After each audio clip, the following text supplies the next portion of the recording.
¿Estamos preparados? ¿Cómo está usted? Todo bien. Muchas gracias por la oportunidad. Muchas gracias por la oportunidad de estar con ustedes esta tarde.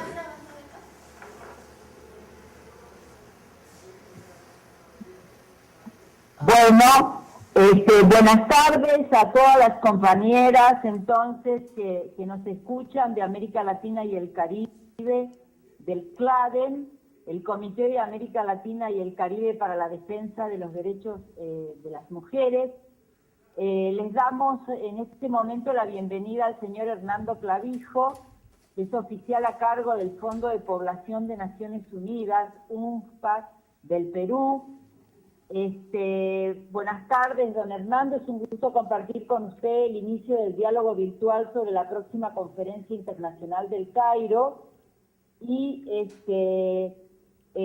quisiéramos que usted pueda de alguna manera iniciar esta conferencia comentándonos, narrándonos un poco cuáles han sido los principales aspectos, desafíos, avances y obstáculos de la conferencia del 94, que sabemos que usted ha sido partícipe.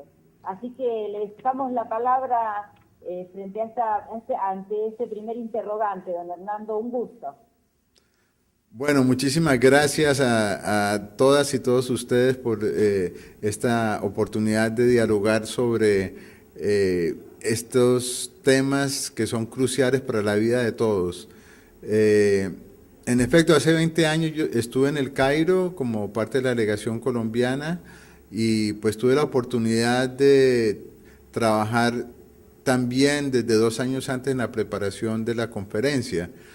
En el Cairo tuve la responsabilidad de coordinar la negociación del capítulo 7, que es precisamente el de la salud reproductiva, y por eso tengo que dar un gran reconocimiento a los delegados de aquella época de muchísimos países, tanto en desarrollo como desarrollados, que hicieron posible este acuerdo que hoy ya podemos decir histórico para el reconocimiento y la defensa de los derechos sexuales y reproductivos de todas y de todos.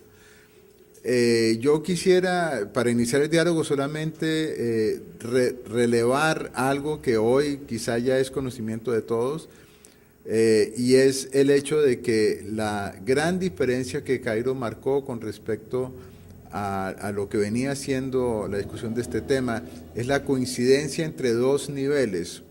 Uno, la política de Estado en los temas de población, que había sido discutida desde mucho antes en diferentes conferencias, pero el valor añadido del Cairo fue la relación de los derechos sexuales y reproductivos como la base de esas políticas de Estado. El Cairo lo que hizo, en una palabra, lo que el Cairo hizo fue decir que las políticas de población y las políticas de salud tienen que estar basadas en el reconocimiento de los derechos reproductivos de todas y de todos.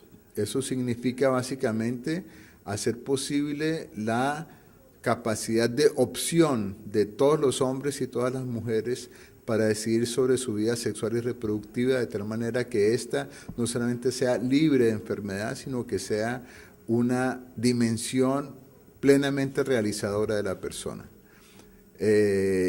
Esto fue lo que se adoptó hace 20 años, llevamos 20 años de esfuerzos tratando de que esto se haga realidad. Como todos sabemos, ha habido muchos avances, como todos sabemos también hay muchas tareas todavía inconclusas, y esto es lo que esperamos discutir en el caso de América Latina en la próxima conferencia de Montevideo. Adelante.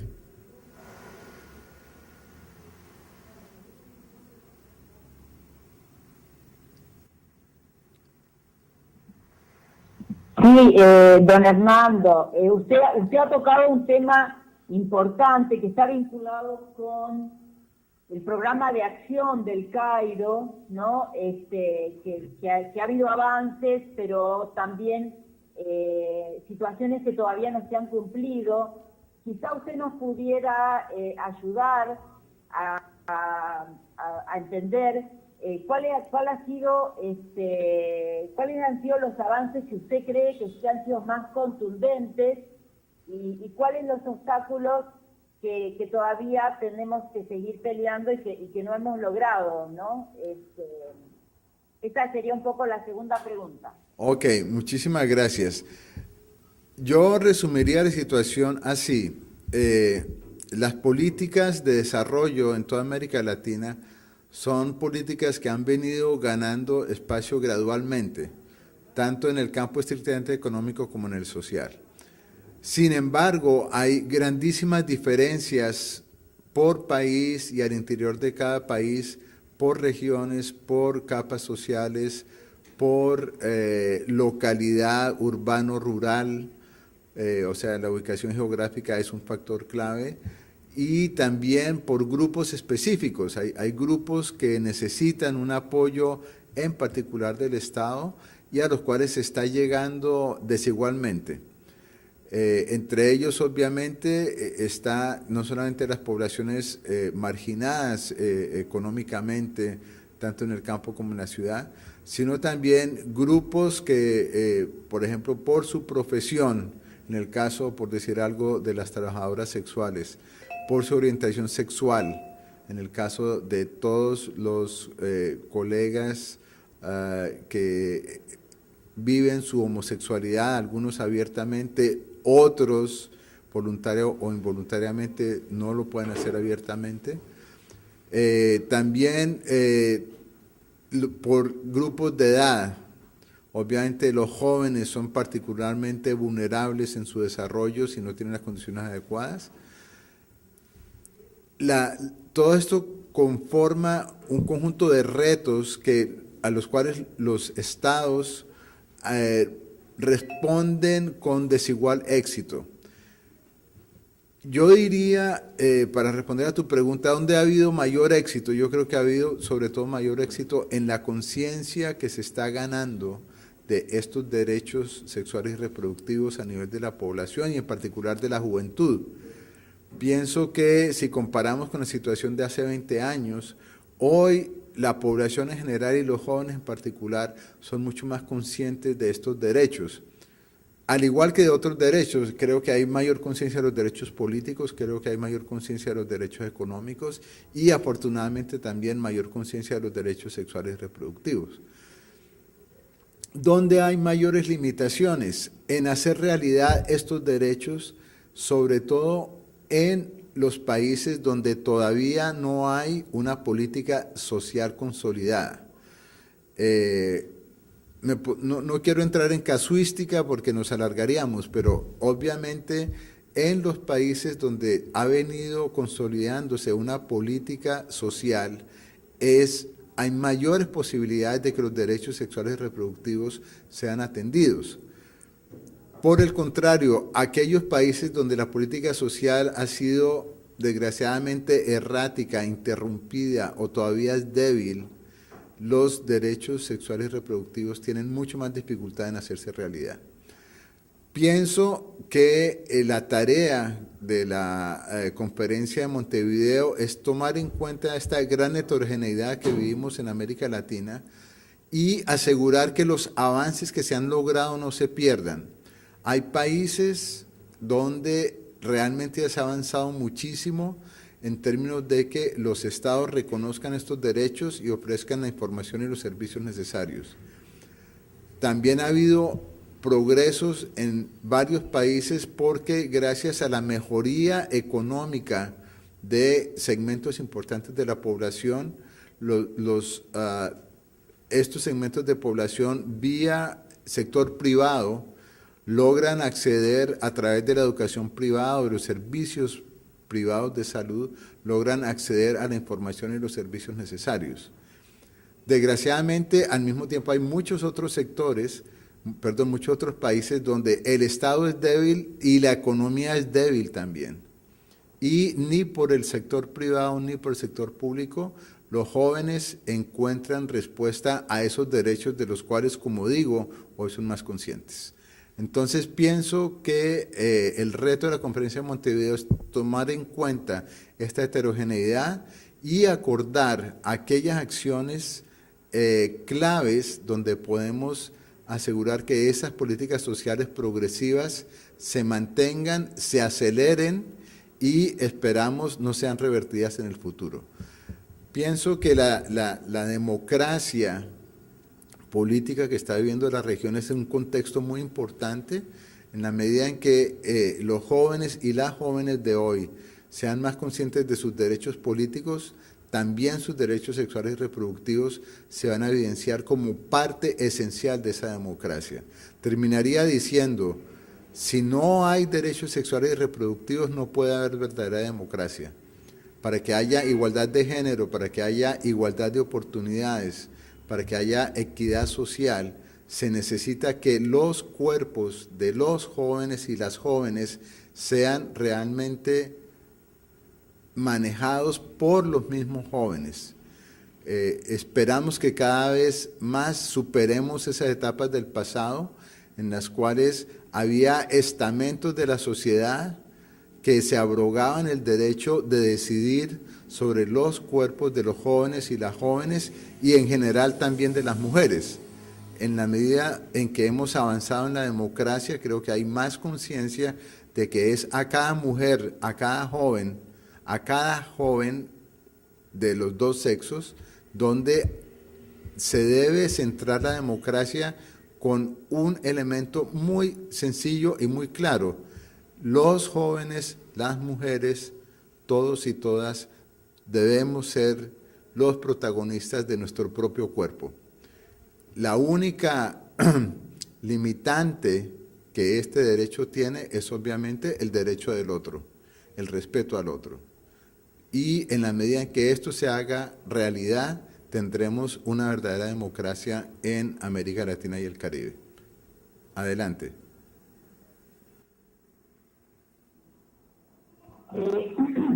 Don Hernando, muchísimas gracias por estos avances, por esta apertura que nos está dando.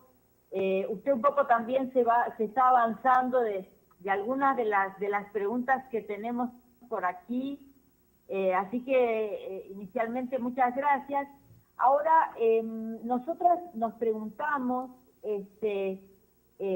frente a los análisis y los avances que hemos visto en estos 20 años, ¿cuáles son los principales nudos de resistencia que usted cree que ha habido en estos tiempos para el avance de los derechos sexuales y reproductivos de las mujeres, de las niñas? ¿Cuáles son los actores que se resisten más a este planteamiento que usted nos está haciendo respecto a la necesidad de que cada mujer y cada joven sea decisor de su propio cuerpo, ¿no? ¿Y cuáles fueron las estrategias utilizadas, usted cree, para que los obstáculos continúen y no haya habido avances en estos aspectos? Evidentemente nosotras tenemos ya algunos análisis al respecto, pero sí nos gustaría que usted nos pueda dar su opinión al respecto. Gracias. Ok, muy importante tu pregunta. La voy a tratar de responder con dos elementos. El primero es la globalización y el segundo es el surgimiento de una nueva juventud. La globalización obviamente es un fenómeno, en primer lugar, inevitable, en segundo lugar, de doble filo. En su aspecto positivo, yo creo que tiene la gran ventaja la globalización de que nos pone en cuestionamiento nuestros orígenes. Uno, como bien saben los psicólogos, no se reconoce por la autoidentidad con respecto a su origen, sino que uno se conoce por comparación con otros contextos. En la medida en que todos nuestros países están sometidos hoy a través de los medios a mucha información de otras culturas, creo que tenemos la gran ventaja de que podemos cuestionar nuestros propios orígenes y podemos poner en tela de juicio muchas cosas que en el pasado eran consideradas intocables. Entre ellos yo pondría una muy evidente que ya mencioné, y es la autoridad que tienen otros para determinar el cuerpo de los jóvenes, de las mujeres, y en particular su vida sexual, su sexualidad. Eso que en el pasado se atribuía más o menos sin cuestionamiento a estamentos sociales ideológicos, hoy creo que está automáticamente relativizado por la cantidad de información que, como decimos, le llega a todo el mundo, en particular a los jóvenes, de parte de otras culturas. Entonces creo que esta capacidad de cuestionamiento es una gran ventaja que estamos recibiendo. Sin embargo, de la misma manera tenemos un gran riesgo, y es recibir respuestas simplistas a preguntas importantes.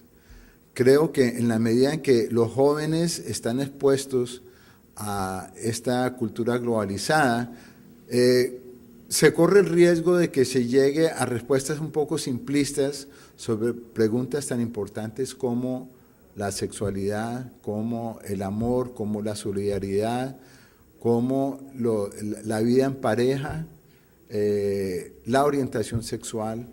Todos estos son temas que tienen muchos ángulos y muchas facetas distintas. Corremos el riesgo de caer en respuestas homogéneas que, a mi juicio, son tan peligrosas como las que había antes, cuando estábamos bajo regímenes patriarcales y feudales. ¿Cuál es la respuesta? Muy sencilla, y creo que en el documento del Cairo está debidamente reflejada. La respuesta es el respeto al individuo, el respeto al otro, el respeto a la diversidad. No solamente la tolerancia, sino la celebración de la diversidad. Este mensaje creo que está muy claramente en Cairo, por eso se habla de derechos humanos, de los derechos de cada individuo a vivir su sexualidad y su vida reproductiva de acuerdo a sus circunstancias. Y se habla también de que hay diferentes culturas y diferentes formas de responder a esas culturas. En definitiva, entonces, lo que quería decir es, hay una globalización que es positiva, que tiene sus riesgos, pero que es inevitable y la tenemos que tener en cuenta. El segundo elemento que estaba mencionando era el surgimiento de una nueva juventud. ¿Nueva en qué sentido? No solamente que son más jóvenes que nosotros, sino una juventud que tiene unos paradigmas totalmente distintos a los paradigmas que vimos los adultos que nacimos en el siglo XX y que hemos vivido la mayor parte de nuestra vida en el siglo XX. ¿Cómo definiría yo esa novedad de las nuevas generaciones? Básicamente en los términos de esa globalización que está rompiendo los referentes patriarcales, está rompiendo los referentes occidentales, está rompiendo los referentes simplistas de género, en que todo se limita a unos modelos más o menos fijos de masculinidad y feminidad, y aparecen nuevas formas de ser hombre, nuevas formas de ser mujer y nuevas formas de no ser ni lo uno ni lo otro, sino quizás los dos en diferentes mezclas. Todos conocemos los grandes avances que ha habido en la discusión sobre orientación sexual. Entonces los jóvenes, en definitiva, están viniendo con unos paradigmas completamente distintos, quizás no están todavía definidos claramente, pero lo único que nos queda claro es que el mundo de los adultos tiene que tener claro que los jóvenes necesitan nuevas respuestas porque están haciendo nuevas preguntas, y que los adultos en últimas tenemos que reconocer que el mundo que viene es un mundo que nos va a dar muchísimas sorpresas. Yo creo la gran mayoría de ellas muy positivas. En particular espero que ese mundo de tolerancia permita que los jóvenes de todo el mundo tengan acceso a mayor paz y mayor democracia que la que hubo en mi generación. Adelante. Don Hernando, le quería comunicar que junto a nosotros hay muchas compañeras de Latinoamérica, me gustaría mucho nombrarlas y además darles en un minuto nada más, en unos minutos, las palabras a ellas. Y además un poco ya ir finalizando para que ellas puedan también tener la posibilidad de preguntarles, de hablar con usted y también que usted las pueda oír.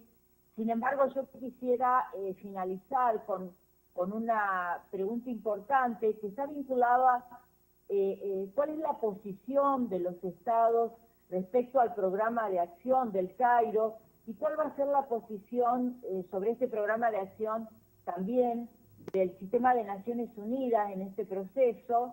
Y finalmente, un poco como para hacer estas tres columnas de estos tres grandes actores que van a estar en Montevideo, nos gustaría, si usted nos puede decir cómo ve la posición de la sociedad civil, o sea, si usted cree que la sociedad civil en este momento histórico, en este contexto histórico, está fortalecida para hacer propuestas o propuestas de grandes cambios en la conferencia.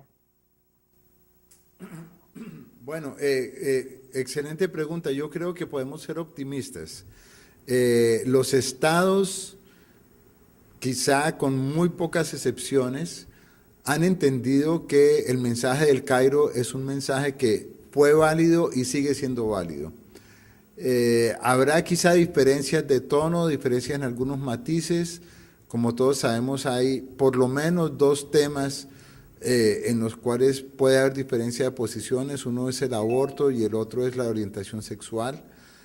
Pienso que, sin embargo, incluso en esos dos temas hay crecientes consensos, en el sentido de que cuando hay, en el caso del aborto, por ejemplo, cuando hay conflicto de derechos legítimos, creo yo que hay un creciente consenso a que el Estado no tiene una fórmula única aplicable a todo el mundo y en todas las circunstancias. Creo que estamos evolucionando hacia un modo de pensar en el que se reconoce que esos conflictos de derechos legítimos pueden tener diferentes contextos y diferentes percepciones, y por lo tanto, en el caso específico del aborto, habría que darle mucho más poder de decisión a la mujer misma y a su médico, que son los que pueden tener una mejor percepción de cuáles son los intereses en conflicto, cuáles son los derechos en conflicto y cuáles son las circunstancias. En el caso de la sociedad civil, pienso yo que hay también un gran apoyo a los mensajes fundamentales del Cairo. Pensaría que la sociedad civil también ha madurado en este sentido.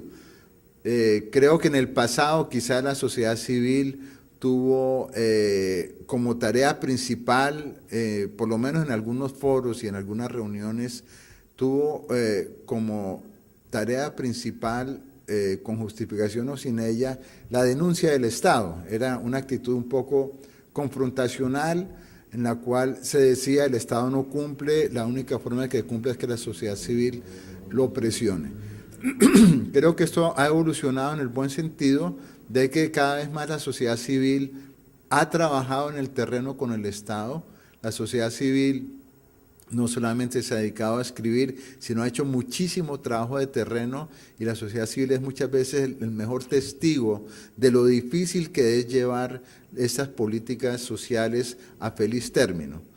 Por lo tanto, esa sociedad civil más consciente de cuáles son las limitaciones reales está en este momento más interesada y mejor capacitada de formular propuestas viables, no solamente de denunciar, sino de formular propuestas viables que pueden ser atendidas por el Estado, por el sector privado, que pueden ser respondidas además por la población en general. Creo yo que la sociedad civil también está ahora en una mejor capacidad de mostrar los intereses de conjunto de la sociedad. En el pasado habíamos visto algunos movimientos que estaban muy limitados a sus intereses particulares. Se hacía abogacía por grupos específicos, sin tener siempre la capacidad de conectar con los intereses comunes. Creo que la sociedad civil ha madurado muchísimo y ahora cualquiera sea el tipo de población por el cual se está haciendo la abogacía, la sociedad civil tiene ahora más capacidad de mostrar por qué el interés particular de un determinado grupo social se conecta con los intereses de conjunto de la sociedad. Y en ese sentido su abogacía se ha hecho mucho más eficaz. Finalmente, Naciones Unidas es solamente el reflejo de lo que los estados quieren hacer. Naciones Unidas no puede ir ni más adelante ni más atrás, sino por definición nosotros cumplimos el papel de un secretariado técnico que está llevando a cabo los mandatos que recibe de los Estados miembros. Afortunadamente, en el caso de población y desarrollo y de salud reproductiva, el mandato que recibió Naciones Unidas en el Cairo fue un mandato muy claro, muy amplio, muy, diría yo, visionario, porque se anticiparon muchos problemas que vinieron a manifestarse después. Pienso que con el mandato del Cairo, en particular el Fondo de Población de Naciones Unidas, ha tenido la gran oportunidad de apoyar a los gobiernos y a la sociedad civil en hacer realidad esos derechos sexuales y reproductivos de todos y de todas. Un reto que ustedes lo saben mejor que yo, tiene muchísimas dimensiones que nos permiten trabajar temas tan diversos como violencia, como VIH, como igualdad de género, derechos de los adolescentes, derechos de la tercera edad, desarrollo económico, desarrollo regional, desarrollo urbano-rural. En fin, es un mandato amplísimo en el cual afortunadamente, como he señalado, hay un creciente consenso entre gobierno, sociedad civil y Naciones Unidas como ejecutor del mandato que los gobiernos le determinan a nuestra organización. Adelante.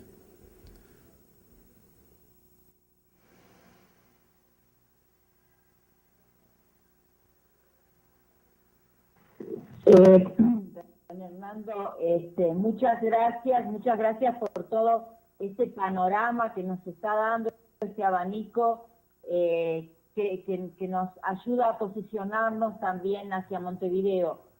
Quisiera darles la palabra a las compañeras. Está con nosotros Elga Salvador, Elba Núñez, Liz Plácido, Luisa de Panamá, María Jesús Caballero, Rosario Cabana, Verónica Parcana de Lima, un poco para dar un panorama de las compañeras. Les pediría a las compañeras si pueden ir levantando la mano, diríamos, en este sistema, por suerte, tan maravilloso que tenemos de poder verlo a usted, de poder hacerle estas preguntas. Realmente estamos muy, muy felices por su respuesta y por poder vivir esto de manera conjunta previo a Montevideo. Aquí está levantando la mano en el sistema. Las invito a las otras compañeras a que levanten la mano. Elba Núñez, que es nuestra coordinadora regional y que usted creo que ya la conoce, pero le daremos la palabra a Elba para que le haga la primera pregunta. Muchas gracias, don Hernando. Elba, tienes la palabra. Bueno, muchísimas gracias. Muy buenas tardes a las compañeras del CLADEN. Buenas tardes también a Hernando Clavijo. La verdad que es muy interesante esta charla que estamos teniendo. Y realmente yo quería hacer como dos preguntas concretas, me gustó mucho este planteamiento que hiciste, Hernando, respecto a que una verdadera democracia solo es posible con el goce pleno de los derechos sexuales y reproductivos. Y el eje central marcado en la autonomía sobre los cuerpos y la vida, tanto de jóvenes, mujeres.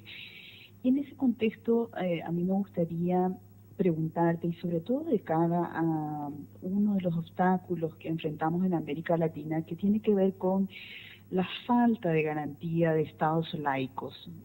Y en ese sentido, a lo mejor un poco desde tu experiencia, desde el UNFA, digamos, cómo este fenómeno de la falta de garantía de estados laicos ha constituido como uno de los factores de riesgo realmente como para garantizar el goce pleno de los derechos.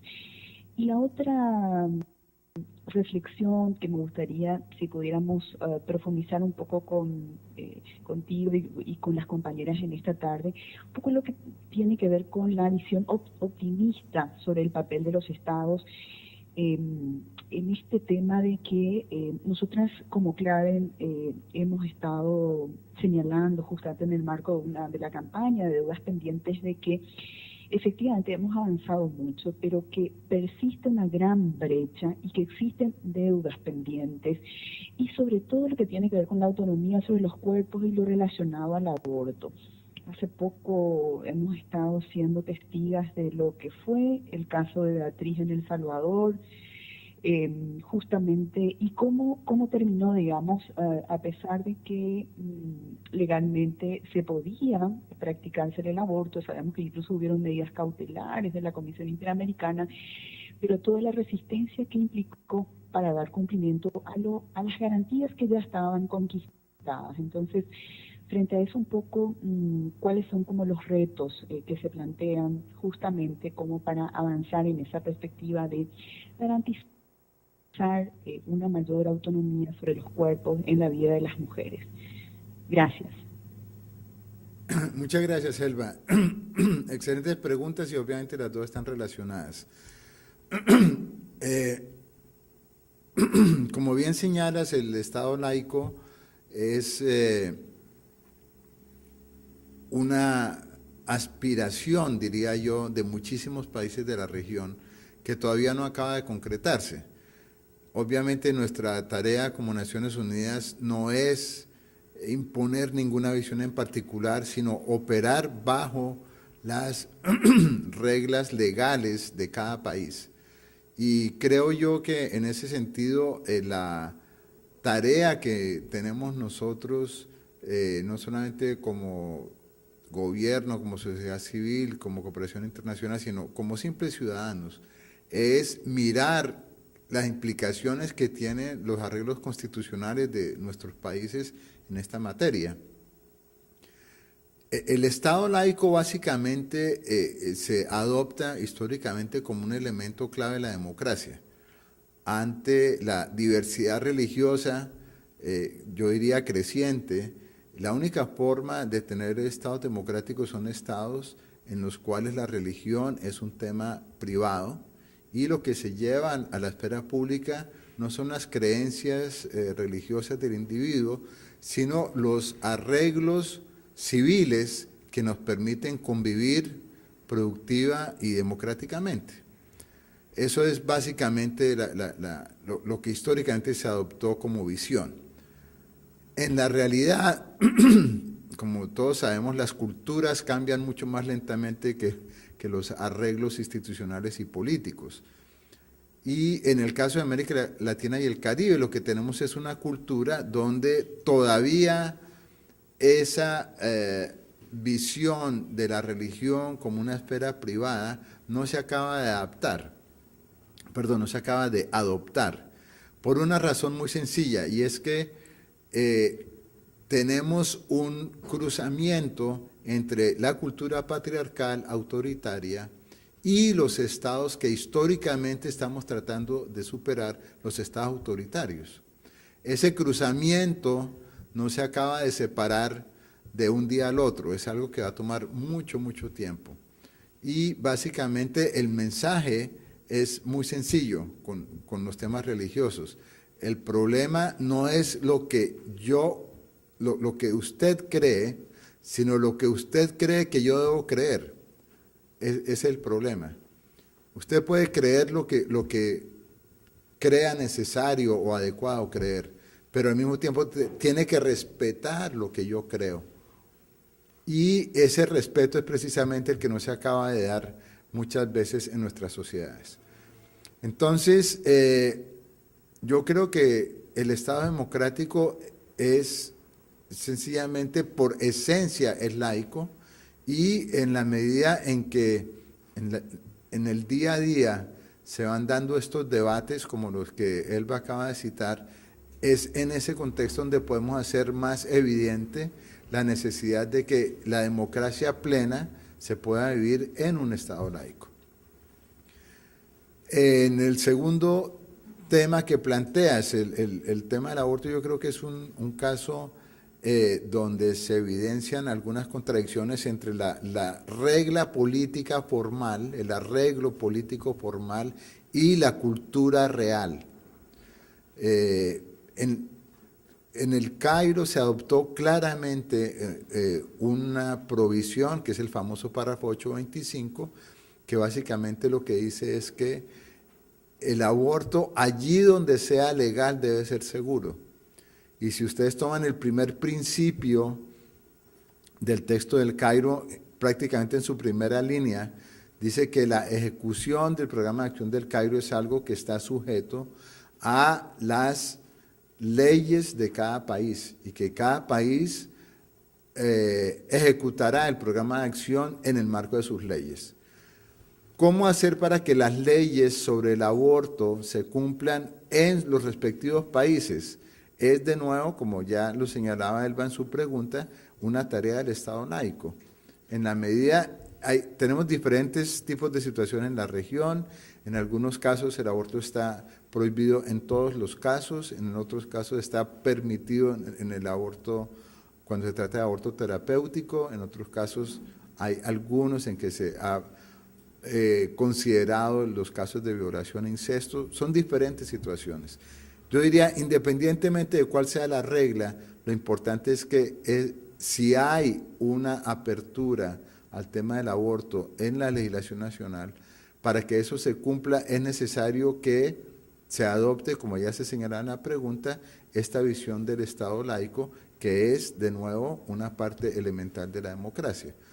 Entonces, la tarea que queda, yo diría, es una tarea muy cultural, es una tarea muy de educación de la gente, en el sentido de que, de nuevo, lo importante no es lo que usted crea, sino lo importante es lo que usted cree que yo debo creer. Y en ese sentido, remachar que la democracia implica diversidad, implica tolerancia, implica respeto a la diversidad. Y como señalé en la pregunta anterior, en el caso concreto del Estado laico, lo que hay que tener en cuenta es cómo se manejan los conflictos de derechos legítimos. Hay muchas formas de resolverlo legalmente y en esas diferentes formas hay que tener en cuenta esa tolerancia, esa pluralidad, ese reconocimiento de la diversidad. Entonces, esperamos que el Estado laico sea cada vez una realidad cultural en América Latina. El reto es largo, pero estamos avanzando. Adelante.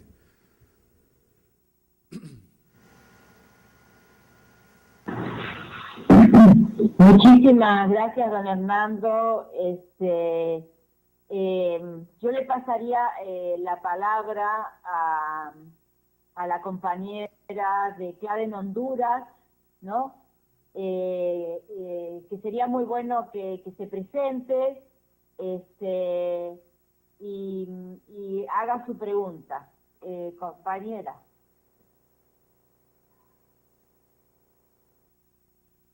Me escuchan, ¿verdad? Espero que me escuchen.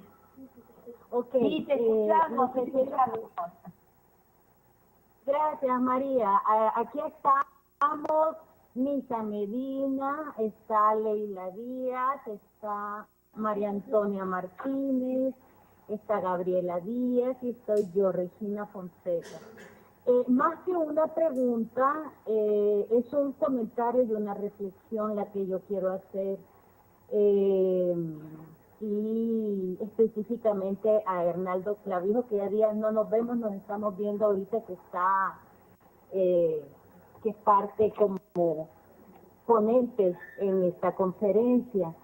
Efectivamente, yo creo que un desafío importante que tienen los organismos de Naciones Unidas y en particular el Fondo de Población en cada uno de los países es promover precisamente cómo se va fortaleciendo la laicidad de los estados, también en la medida, como decía Hernando, de lo que dicen las constituciones de los países.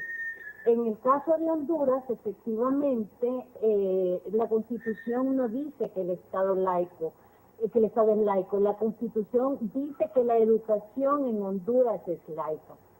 Y recuerdo todo aquel esfuerzo que hicimos 2006, 2007 y 2008, cuando a una iniciativa también promovida por el Fondo de Población aquí en Honduras, por ONUCIDA aquí en Honduras, y que apoyamos las organizaciones feministas, fueron las guías de educación sexual, guías para docentes de educación sexual. Y asistimos a toda una manipulación política y mediática de los fundamentalismos religiosos de esas guías. En ese proceso, lamentablemente, desde mi punto de vista, todo el manoseo que hubo de parte de estos grupos fundamentalistas que incluso llevaron al Congreso Nacional una iniciativa de ley para sacarlas para que no se distribuyeran, para que no se implementaran. El Fondo de Población, yo siento que no se sometió, en este caso de Honduras, no se sometió a lo que dice las leyes de nuestro país, que la educación es laica. ¿Y por qué estoy diciendo esto? Porque el manoseo y manipulación que sufrieron esas guías, porque también el Fondo de Población permitió que estos grupos manosearan y manipularan esas guías de educación sexual, hizo posible no solamente también el respeto a este marco legal de Honduras, sino que también hizo posible darle legitimidad a esos grupos que históricamente se han opuesto a los derechos humanos de las mujeres. Quiero decir también en ese sentido que, pues, no sé si, pero bueno, la cosa es que de todas formas luego vino el golpe y quienes se erigieron dentro del poder político oficial fueron parte de estos grupos fundamentalistas. Entonces todo ese proceso de tanto esfuerzo, de tanto trabajo que implicó para las organizaciones de mujeres feministas de la comunidad LGTBI para impulsar esta guía, se quedó en una cosa pequeñita, en nada inicialmente y en una cosa muy pequeña. Entonces, en ese sentido, más bien mi reflexión es que el Fondo de Población y sus representaciones en cada uno de los países efectivamente debe de contribuir a eso, cosa que siento yo, es mi perspectiva personal, no necesariamente del CLAD en Honduras. No sucedió cuando se dio toda aquella lucha por las guías de educación sexual aquí en Honduras. Gracias. Bueno, muchísimas gracias a todas las colegas catrachas que están escuchando este diálogo. Un placer saber que están en la distancia y que nos volvemos a conectar por este medio. El ejemplo que acabas de poner creo que es muy útil como un ejemplo positivo de cómo las fuerzas vivas de un país, incluso en condiciones adversas, logran sacar resultados positivos. Efectivamente, después de que hubo algunos intentos de bloquear las guías de educación sexual en Honduras, se logró afortunadamente que el Ministerio, la Secretaría de Educación y la sociedad civil lograran recordar los compromisos que tenía Honduras en diferentes niveles nacionales e internacionales para hacer realidad la educación sexual en una población donde el embarazo adolescente, la violencia, el abuso, tiene indicadores altísimos, desgraciadamente.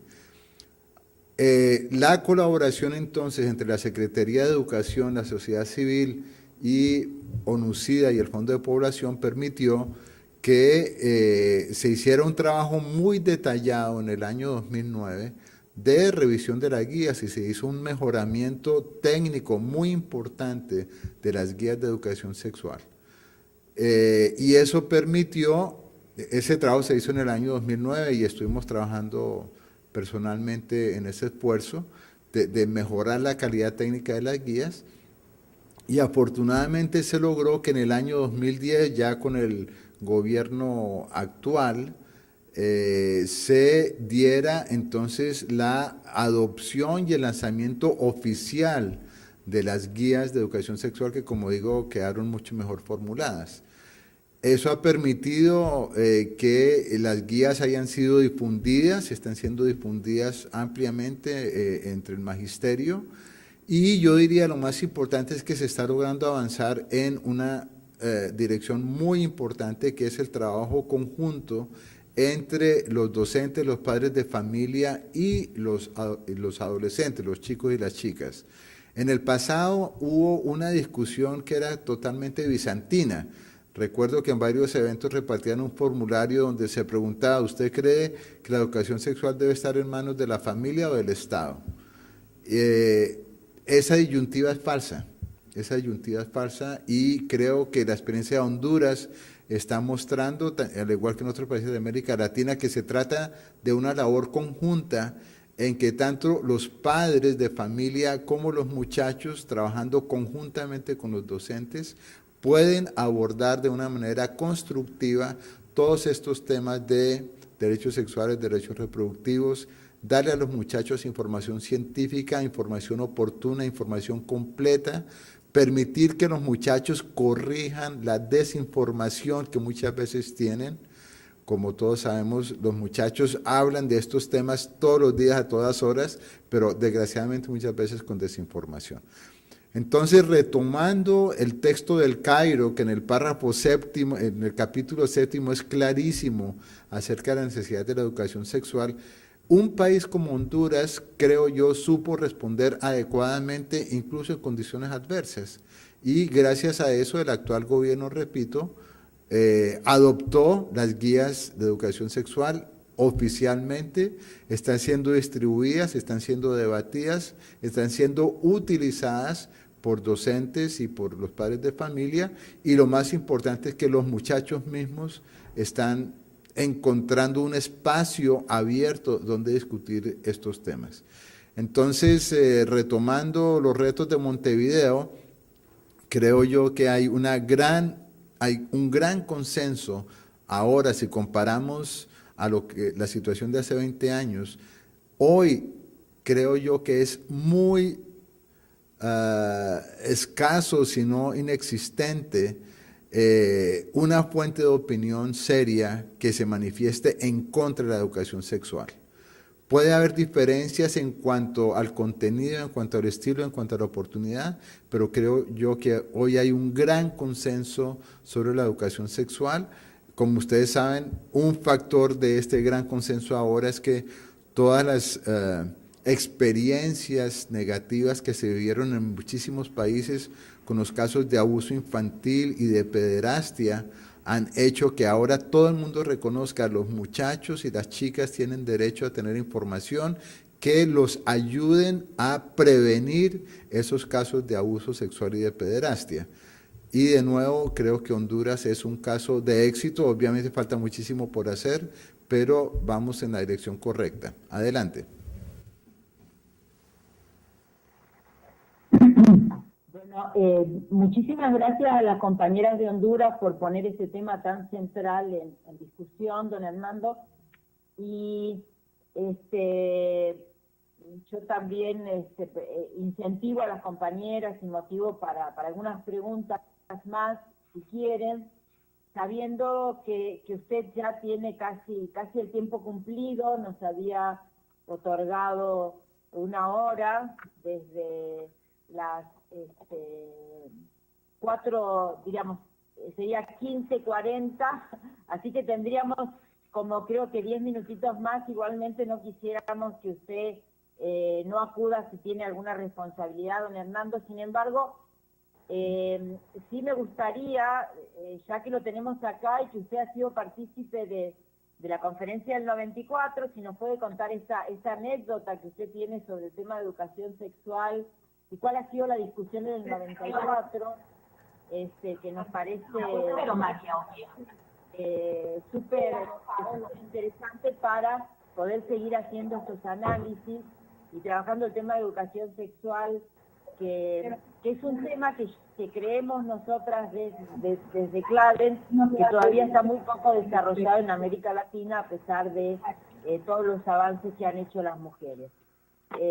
No sé si usted nos pudiera regalar esa anécdota. Muchas gracias. Claro, te anticipo que yo no tengo límite de tiempo. Esta tarde había separado este tiempo para estar con ustedes, o sea que podemos seguir tanto tiempo como ustedes crean necesario. No hay limitaciones de parte mía hoy, no hay ningún problema. Respondiendo a tu pregunta,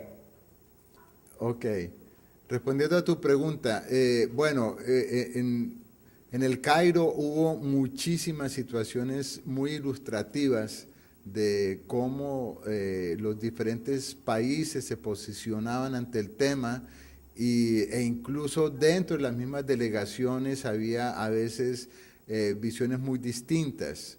Era desgraciadamente un tema en el que muchas veces encontrábamos opiniones oficiales que pasaban como oficiales y que realmente no habían sido consultadas con su país, sino que eran sencillamente la opinión personal de quien hablaba en el momento.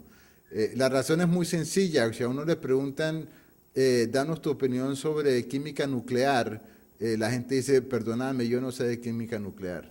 Pero si tú le preguntas a cualquier persona, dime cuál es tu opinión sobre la sexualidad de los adolescentes, todo el mundo se cree un experto en sexualidad de adolescentes y todo el mundo va diciendo lo que se le viene a la cabeza porque la gente reacciona de una manera muy emocional. Y esto, obviamente, en el Cairo creó en el proceso preparatorio varios problemas porque muchas veces la gente reaccionaba sin haber hecho las consultas del caso con su respectiva delegación y sin haberse, sobre todo, preparado científicamente sobre estos temas. Afortunadamente, cuando llegamos al Cairo, hubo ya, dijéramos, un decantamiento que nos permitió tener en las últimas negociaciones grupos de delegados que habían estado trabajando por varios meses sobre estos temas y nos conocíamos ya mucho los unos a los otros y nos permitió, dijéramos, tener un diálogo mucho más acelerado, sobre todo a medida que nos acercábamos al plazo en septiembre de tener acordado el texto final en el Cairo mismo, ya en el centro de convenciones. Si vamos a anécdotas, yo destacaría una muy sencilla. Cuando estábamos discutiendo el tema de la educación sexual de los adolescentes, yo como coordinador del grupo tenía que tratar de acomodar las diferentes posiciones que había y a medida que se nos acercaba el plazo, ya faltaban solamente 2 días para cerrar la conferencia, este tema de la educación sexual era de los que no podíamos acabar de cerrar. Y entre mis colegas que estaban opuestos al tema de la educación sexual, había un grupo de delegados de países árabes que eran, dijéramos, los más duros, que estaban en contra de incluir el tema de educación sexual en las escuelas en particular. Después de varios intentos, me acerqué a un grupo de ellos y les dije, bueno, ¿cuál es el problema? ¿Por qué no podemos acordar esto? Obviamente todo esto en inglés. Y ellos me respondieron, bueno, es que nosotros tenemos un problema lingüístico. Y yo les dije, ¿cuál es el problema? Y me dijeron, en árabe no existe la expresión educación sexual. Lo más cerca que existe es técnica sexual. Sería la traducción al inglés, técnica sexual. Y obviamente me dijeron ellos, yo no puedo volver a mi país diciendo que yo he defendido la enseñanza de técnicas sexuales en la escuela. Eso para mí fue muy revelador de la gran diversidad cultural en que estábamos operando. Teníamos delegados de Europa, delegados de América Latina, de Asia, de todo el mundo, para quienes el tema de educación sexual era una cosa evidente, pero obviamente para un grupo de delegados muy importante el tema no era tan evidente. Afortunadamente logramos negociar con ellos y acordar que el texto que íbamos a adoptar por consenso era un texto en inglés y que ellos buscarían en la traducción al árabe la aclaración necesaria para que transmitiera el contenido que se quería transmitir.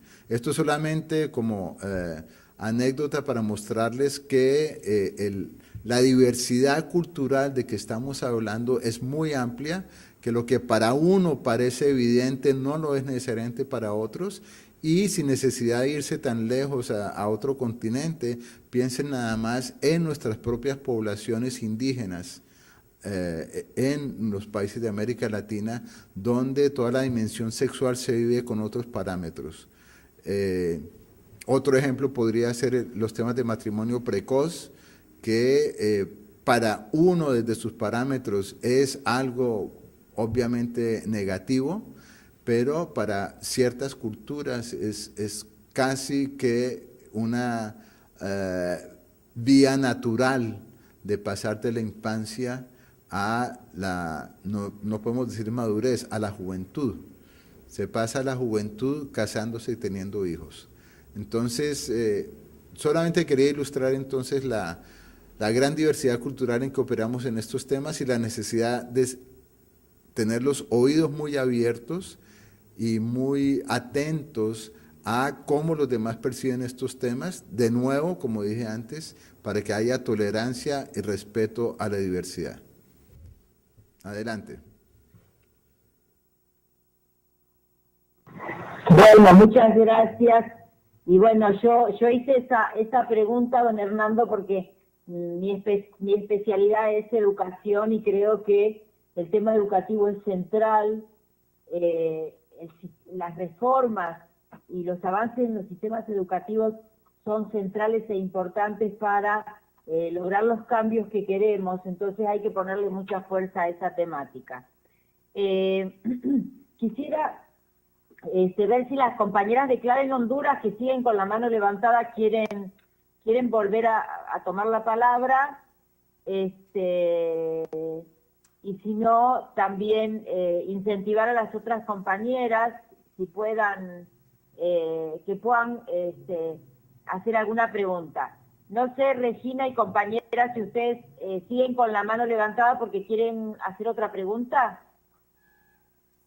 Sí, hablamos. Sí, ya. Hablamos, pues. Ya. No, lo único, decirles, compañeras, que no quiero que quede en la mente de ustedes que en Honduras efectivamente todo el proceso de las guías de educación sexual es una experiencia de éxito, no lo es. En el país, si acaso, una docena o docena y media de escuelas públicas utilizan las guías de educación sexual. Ahorita mismo estoy tratando de tener ese dato exacto. Se las voy a mandar a todas las compañeras de CLADEN porque no quiero que quede en la cabeza de que en Honduras es un país donde efectivamente el Estado cumple con esa deuda histórica de brindar educación sexual. Tal es así la situación, que tenemos, por ejemplo, egresos hospitalarios de adolescentes que han tenido un hijo, 2008, que fueron 14,000 egresos hospitalarios. Tenemos el dato de 2010 que subió a más de 28,000 y tenemos el dato del año pasado, 2012, que subió a 45,000. Estamos hablando de embarazos en adolescentes, niñas y adolescentes que son madres en Honduras. Tenemos altas tasas de VIH en Honduras. La población más afectada son las poblaciones jóvenes. Evidentemente es uno de los pocos países donde ahí está 1 a 1 la epidemia, es decir, que por cada hombre infectado hay una mujer prácticamente también infectada. Entonces estamos hablando de que efectivamente la experiencia de Honduras para nada es una experiencia de éxito. Solamente le puedo mandar a todos los datos de Honduras, no estamos hablando de con evidencia oficial, les podemos documentarlo. No queremos que quede la idea de que aquí hay éxito en eso. Muchas gracias. No. Algo más, otra compañera acá. Hola, Nisa. También comentar que el proceso que mencionaba de socialización con sociedad civil en el 2009, quiero recordarles que en el 2009 fue el golpe. Entonces, la socialización con quién se hizo fue con iglesias. Nosotras estábamos... Se hizo en la primera parte del 2009, en el primer semestre. Y desgraciadamente uno de los efectos del golpe fue que las guías ya estaban listas e iban a ser lanzadas, y por el golpe, bueno, se tuvo que posponer esa actividad hasta que entró el actual gobierno, y bueno, se logró hacer el lanzamiento de la guía finalmente en julio del 2010, o sea, se perdió un año. Segundo, tengamos en cuenta que la educación sexual en las escuelas es solamente un factor importantísimo, pero es solamente un factor que por sí mismo no puede producir todos los resultados que quisiéramos. Es una condición suficiente, pero no necesaria. Recordemos, la gran mayoría de las chicas que se embarazan son chicas que están fuera del sistema educativo. En este momento no tengo los datos de Honduras, pero tengo los datos del Perú. En el Perú, 68% de las chicas embarazadas menores de 19 están fuera del sistema educativo. Y cerca del 60% de esas chicas son chicas que viven en unión. Y del 13% de las chicas que se embarazan con menos de 19 años en el Perú, de ese 13%, 10 están yendo por el segundo bebé, 10%. ¿Eso qué significa? Que la gran mayoría de las chicas que se embarazan son pobres, están fuera del sistema educativo, están en un marco cultural donde la unión temprana es legitimada, y por todas esas condiciones son chicas que seguramente van a repetir el ciclo de pobreza, que no van a poder salir del ciclo de pobreza. En el caso de Honduras, creo que las cifras, recuerdo, mientras en el Perú 13% de las chicas menores de 19 se embarazan, en Honduras, si mal no recuerdo, el 22%. O sea, todas estas cifras que estoy dando pueden ser incluso más dramáticas. La educación sexual es importantísima y hay que seguir defendiendo, hay que seguir fortaleciendo, pero por sí misma, ella sola no va a resolver el problema. ¿Qué se necesita? No es solamente una responsabilidad del Estado, es una responsabilidad de todos. Eso implica un cambio cultural. No es una tarea solamente para el Estado, implica un cambio, por ejemplo, en los medios de comunicación, implica un cambio en la cultura local de los muchachos, en la cultura patriarcal y machista en que todavía vivimos. Eso el Estado no lo puede cambiar solo, eso requiere un trabajo en conjunto. Por eso decía, lo más importante de los procesos de educación sexual es el trabajo conjunto entre padres de familia, los chicos, las chicas y los docentes, porque es un cambio cultural de largo plazo. Entonces, termino para no alargarme, llamándoles la atención sobre la gran cantidad de juventud que está fuera del sistema educativo, a la cual también le tenemos que llegar.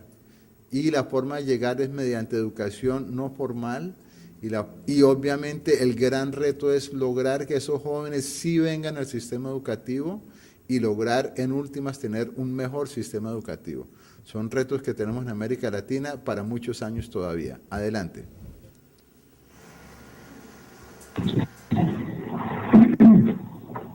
Sí, evidentemente, Hernando, los retos son muy fuertes y bueno, trataremos de de continuar trabajando. Le doy la palabra a Elba, que ha pedido la palabra, y Elba, por favor.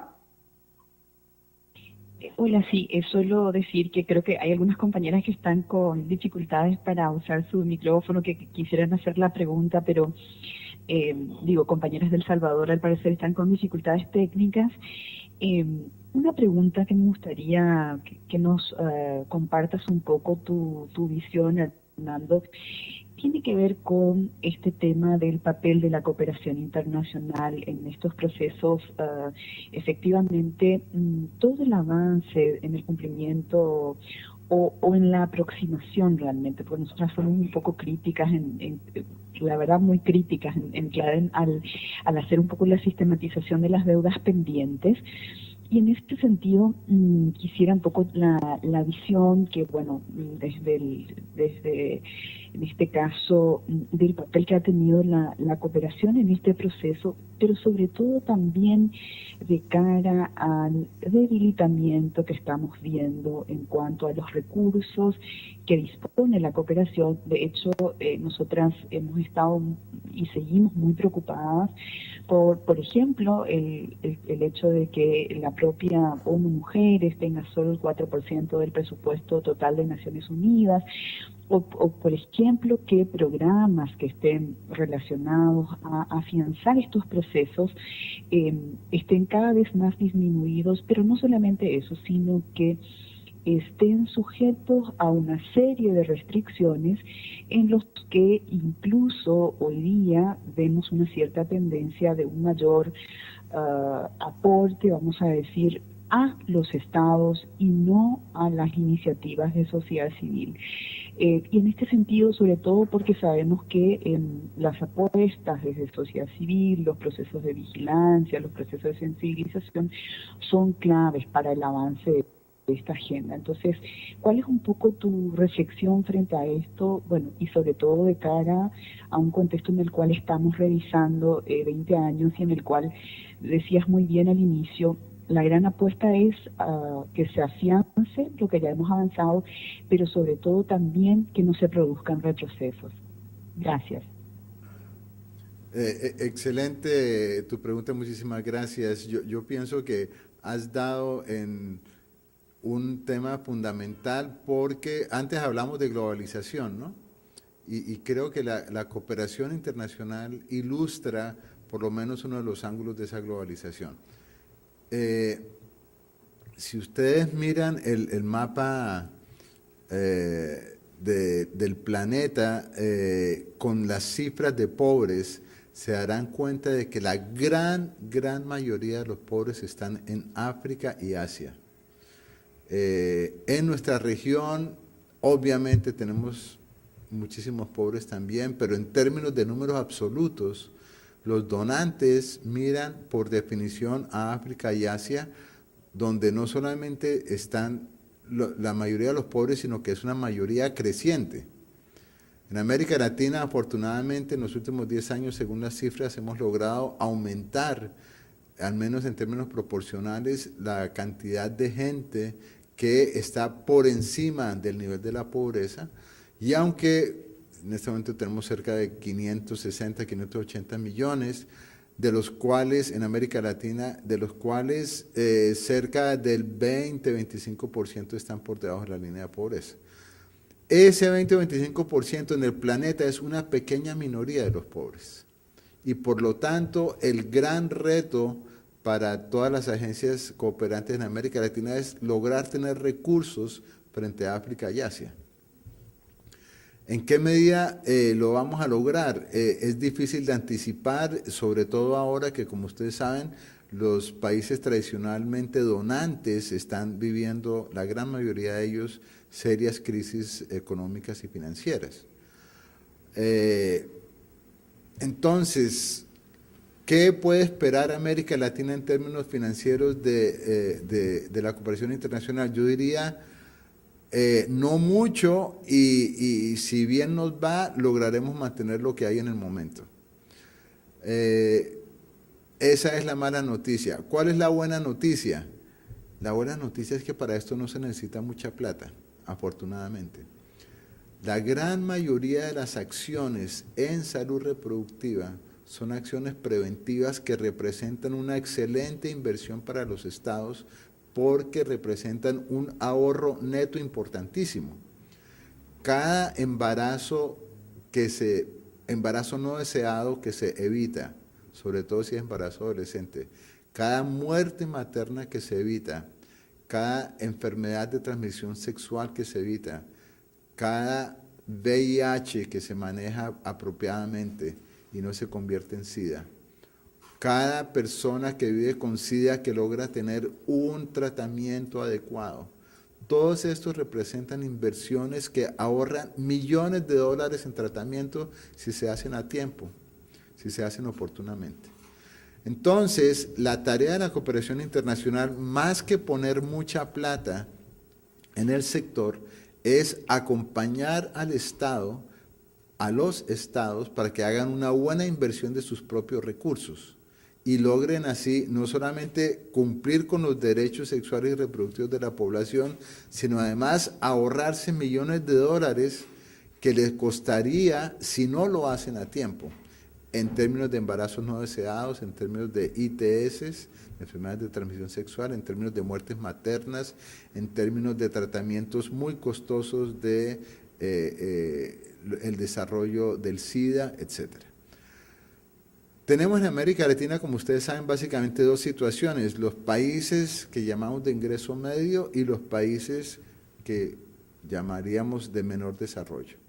Los países de menor desarrollo son relativamente pocos en términos de población y los países de ingresos medios son cada vez más, pero con el reto de la desigualdad. Ahí es donde está el problema. La tarea de la cooperación técnica, me parece a mí, en el primer caso de los países de ingreso medio, es cada vez más dar una asistencia técnica estratégica para que los países manejen mejor sus políticas. Obviamente, en el caso de los países menos desarrollados, tenemos que hacer todavía la cooperación convencional, como se hacía en el pasado, en la cual sigue siendo muy importante que el cooperante tenga fondos importantes para manejar proyectos, dado que el Estado no tiene todavía la capacidad financiera o técnica de hacerlo.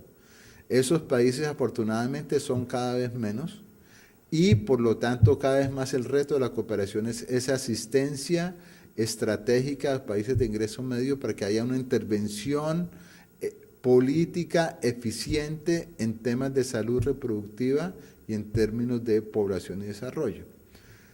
Nuestra tarea, ya no, hablando no solamente a nombre de los cooperantes en general, donde como ustedes saben hay bilaterales y multilaterales, sino en el caso particular de Naciones Unidas, tenemos en América Latina la situación un poco paradójica de que mientras más logros se hacen en la política para que la agenda del Cairo se haga una realidad, menos recursos en su bolsillo tiene la cooperación, precisamente porque los países de ingreso medio se van, por decirlo así, graduando. Entonces, el reto para Naciones Unidas, no solamente para el Fondo de Población, yo diría para el conjunto de las agencias, es cada vez más posicionarse como un socio estratégico del país. Y cuando hablo del país no hablo solamente del Estado, hablo también de la sociedad civil, hablo también del sector privado, hablo de los medios de comunicación, que entiendan que la cooperación internacional puede dar un valor agregado en términos de intervenciones estratégicas. Ya en términos concretos entonces, los programas de mortalidad materna, de igualdad de género, de salud reproductiva, de VIH, de prevención de embarazo adolescente, son programas que esperamos se vayan incorporando cada vez más en la estructura misma de los países de ingreso medio.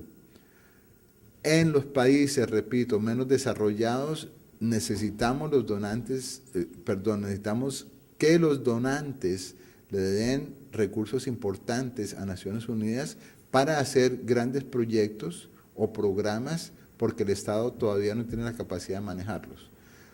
Concluyo entonces, el mandato del Cairo se está implementando en vías muy distintas. En el caso de los países de ingreso medio, cada vez más se está adoptando dentro de la estructura misma de los estados. En el caso de los países menos desarrollados, falta todavía lograr estructurar esos programas dentro del día a día de los estados. La tarea de la cooperación es inmensa, es cada vez más estratégica, cada vez más técnica, y creo yo que con el apoyo de la sociedad civil en particular se han logrado muchísimos avances para que los estados institucionalicen estas metas del Cairo, estos mensajes fundamentales del Cairo. De nuevo, la tarea es amplísima, pero es muy diversa y creemos que tenemos que adaptarnos a una situación que está cambiando aceleradamente. El mundo ve hoy América Latina con ojos muy distintos a como lo veía hace 20 años. Ojalá estos avances sean sostenibles. Adelante.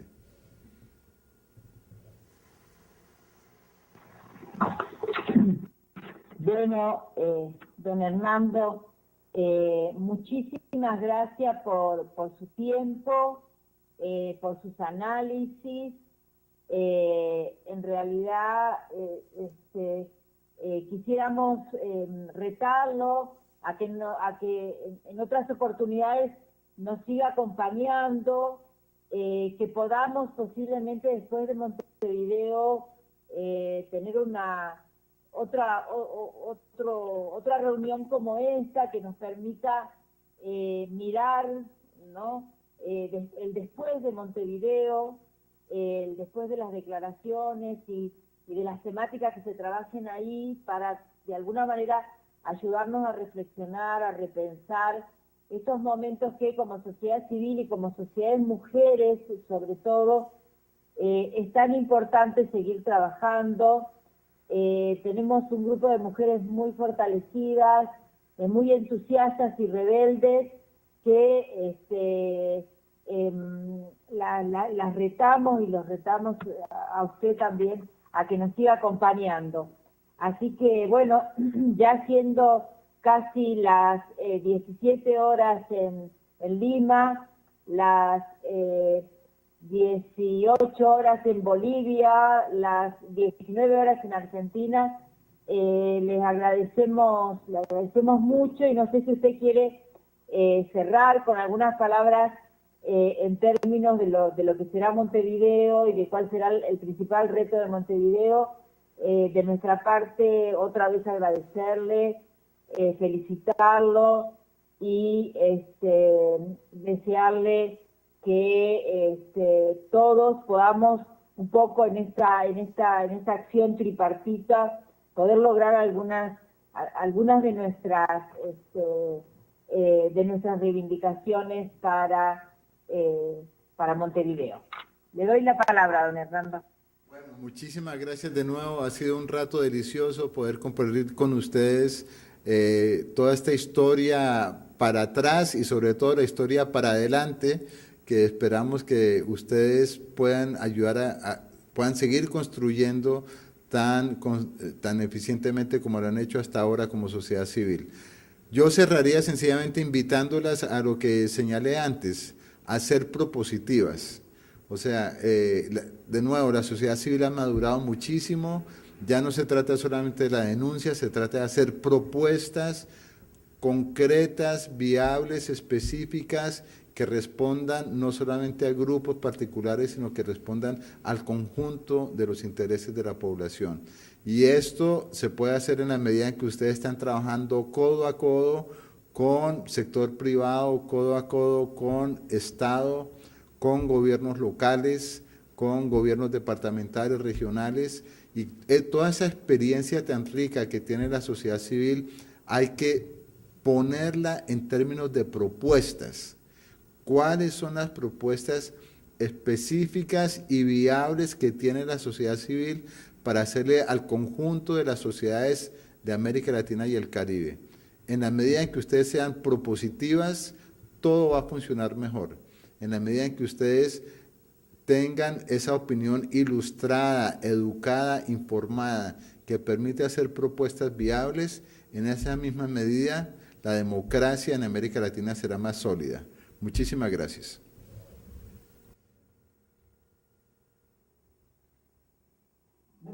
Muchísimas gracias.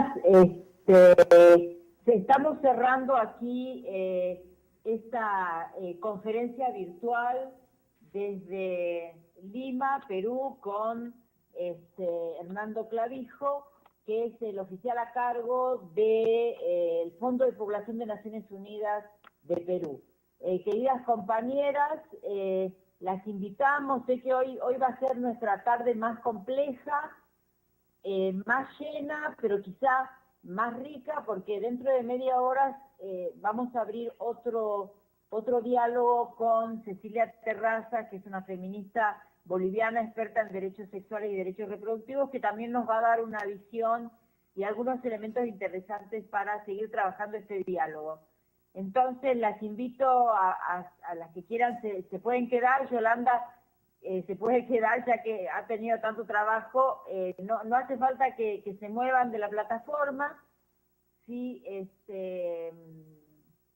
se pueden quedar y dentro de unos 20 minutos vamos a empezar a armar la otra conferencia. También invitarlas para el día jueves que viene a las 17:30, ahí sí que vamos a tener una sola conferencia. Intergeneracional entre el nivel socioeconómico y la distinción público-privada.